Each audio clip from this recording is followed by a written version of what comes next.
Vamos então com ele, Natanael Souza, os destaques do seu Jornal Dia, líder em credibilidade há 73 anos para você. Fique à vontade, Natan. É isso, viu, Magela? A edição de hoje do Jornal Dia destaca que servidores da Universidade Federal do Piauí paralisam atividades e discutem sobre possibilidade de nova greve. Servidores, inclusive, estiveram em reunião com o reitor da UFP, o professor Gildásio Guedes Fernandes. Eleições, apenas 1% dos candidatos apresentou prestação de contas eleitorais. O prazo encerra dia 5 de novembro e precisa ser cumprido por todos os candidatos eleitos e não eleitos. O Tribunal Regional Eleitoral do Piauí ressalta que todos os candidatos e partidos são obrigados a prestar contas à Justiça Eleitoral. O órgão vai analisar se o uso dos recursos arrecadados e dos gastos realizados na campanha obedeceu à legislação vigente. E o detalhe, viu, João Magalhães, que os candidatos que tiverem pendências nas prestações de contas, né, os eleitos e os suplentes, podem ter dificuldade até no processo de diplomação, né? Caso haja alguma pendência, ele pode ter dificuldade no momento da diplomação. Exatamente.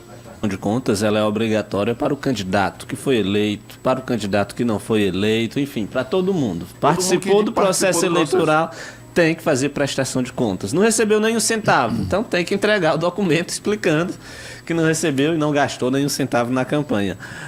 Se tiver dinheiro que sobrou, né, a famosa sobra de campanha, normalmente não sobra, mas se tiver sobrado, no caso dos candidatos majoritários, às vezes sobra, né? Porque eles têm um limite de gastos, às vezes recebe, enfim, doações que ultrapassam o limite de gastos, não podem gastar, então é uma sobra de campanha. Esse dinheiro tem que ser encaminhado aos partidos políticos, né?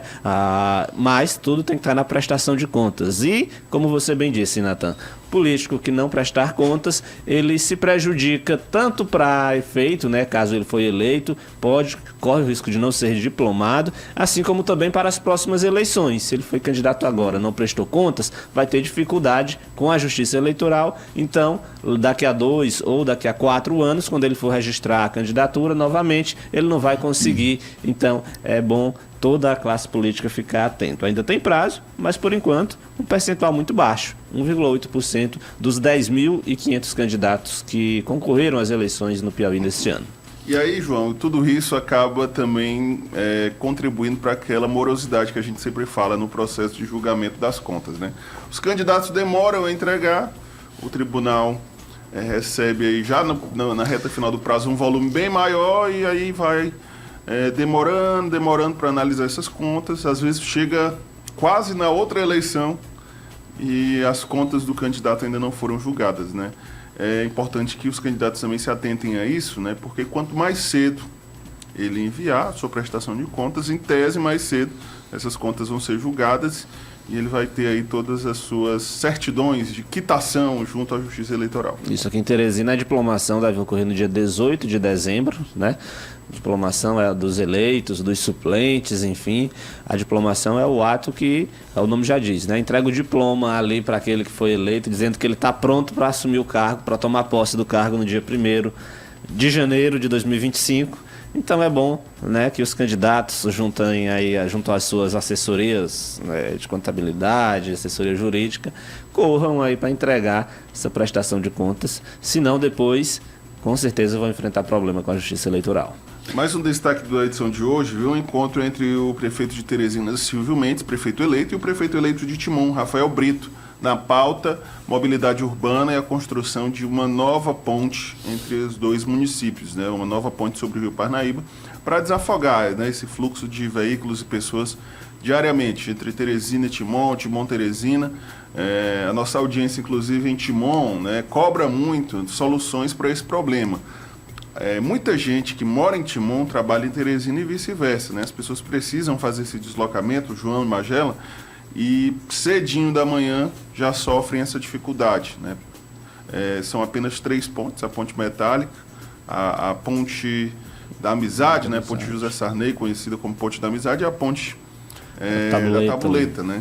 Então há um fluxo de veículos muito grande e, sem dúvidas, essa é uma das principais demandas que deve ser trabalhada aí pelos dois prefeitos de forma conjunta. Esse encontro, Magela e Natan, rapidinho, ele é importante porque não dá para pensar na gestão de Teresina sem pensar em Timon, né, e vice-versa. O prefeito de Timon precisa ter um olhar ampliado, né, afinal de contas a cidade fica, não é nem ao lado, é ligada realmente a Teresina. Quando a gente fala em mobilidade urbana, você não pode falar de Teresina sem falar de Timon. Se a gente for falar de saúde pública, da mesma forma, porque a Timon, com os seus mais de 150 mil habitantes, certamente tem uma demanda que recorre a Teresina, principalmente no que diz respeito à média e alta complexidade, né? Se a gente for para a educação, a gente tem, obviamente, muitos timonenses que recorrem ao ensino de Teresina, mesmo que seja o ensino superior, mas enfim, é uma relação muito integrada que sem dúvida nenhuma precisa desse diálogo institucional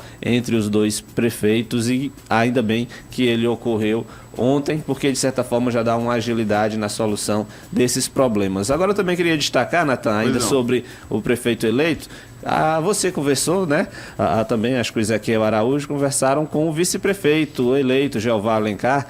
A reportagem está na página 3 aqui do Jornal O Dia, onde ele diz que qualquer nome que surja sendo relacionado ao secretariado de Silvio Mendes é fake, né? Ele disse que a atenção até o momento da equipe do prefeito eleito e do vice-prefeito eleito está voltada para a transição, para os trabalhos da equipe de transição. Segundo ele, não foi discutido nenhum nome para ocupar nenhuma pasta. Então, o que surgir por enquanto de nomes que podem ocupar secretariado, segundo o Jeová Alencar, é mera especulação, é fake news. O prefeito eleito não está preocupado ainda com essa questão do secretariado. Segundo o Jeová Alencar, a preocupação se refere à transição para que se tenha um diagnóstico correto da cidade de Teresina. O Dr. Silvio Mendes é médico, né? Então ele entende aí de fazer o diagnóstico da cidade para que, obviamente, quando ele tome posse lá, não chegue às escuras no Palácio da Cidade. E por falar em transição, viu, João Magalhães, a gente acaba de receber aqui a confirmação que daqui a pouco, às 9 da manhã, as comissões de transição da atual gestão da Prefeitura e do prefeito eleito vão ter a primeira reunião para diagnóstico e já dar início aos encaminhamentos necessários para esse processo. Deve acontecer às 9 da manhã no Palácio da Cidade.